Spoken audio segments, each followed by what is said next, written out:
The student accidentally saw the boy's leg twitching. From this, he concluded twice that the boy might be dying. He hurriedly stepped forward. Asked the boy, "Have you noticed what you just did?" Involuntary muscle twitching is called myospasm. This is usually because breathing drops very low during sleep. The brain thinks the body is dying, thus sending out a stimulus signal to try to wake up the body. But the boy is obviously awake. I also learned from the boy's father that the boy has been having night terrors frequently recently.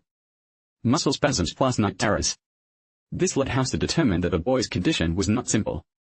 He immediately admitted the boy to the hospital and asked subordinates to monitor the boy's sleep records to confirm that the liquid crystal in the mouth of the boy's father is true.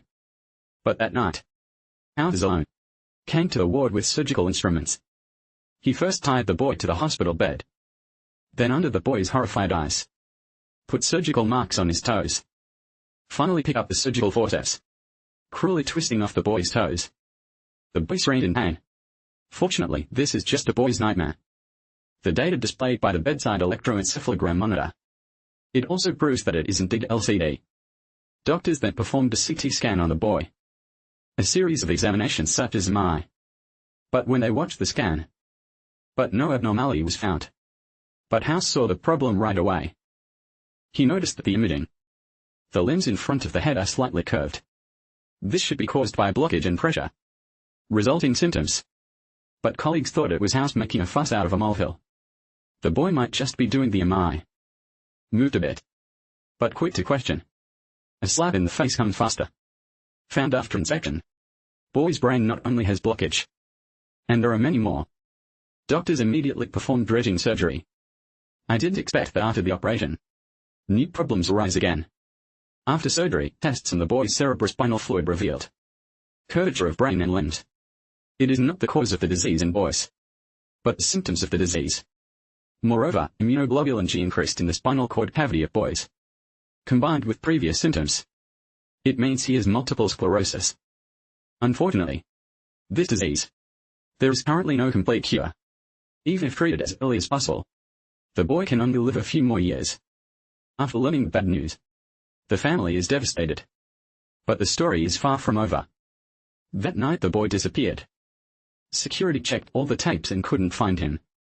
It means he must still be in a hospital. Finally found him on the roof of the building. But the boy looked indifferent. Trance. Still murmuring in his mouth. Why is there no one on the court? Shashwai reminded him loudly that this was not a stadium. But the boy can't seem to hear them. Keep walking forward. Critical moment. Shashwai makes a flying move. That's how he was saved. Early the next morning, House then learned that the boy was sleepwalking, and the news that he almost fell to death. But House seemed a little excited. Because of mental confusion. Symptoms inconsistent with multiple sclerosis. This means the boy does not have multiple sclerosis. But what is it if it's not multiple sclerosis? After all, there is no genetic history in the boy's family. At a loss, House discovered something interesting. He noticed a crack in the boy's chin. But his father did not. The boy is most likely not his father's biological child. Then the factor of genetic disease cannot be ruled out. But you can't ask directly about this kind of thing. So House secretly took away the boy's parents' paper cups. Go for a paternity test. But the results came as a surprise to everyone. Not only is the boy's father not his biological child, father his mother. Not his biological mother either. House angrily found the boy's parents. Questioned them. Why did they hide that the boy was adopted by them? Leading to self-diagnosis. I have never thought about genetic diseases. Unexpectedly, the boy's parents were equally angry. Because although the boy was born 2 weeks later, he was adopted by them. But they asked very clearly when they adopted. The boy's biological mother has no genetic history. These words made House fall into deep thought again. What disease does that boy have? Suddenly he thought of the last possibility. She was vaccinated. Baby 6 months after birth. Get vaccinated against measles. And 6 months ago, it's the antibodies in breast milk that protect the baby. But the boy was adopted just 2 weeks after he was born. Most likely when I was a child. The measles virus invaded the boy's body. But the boy survived by luck. The virus mutated. Like time bomb. Lurking in the boy's mind.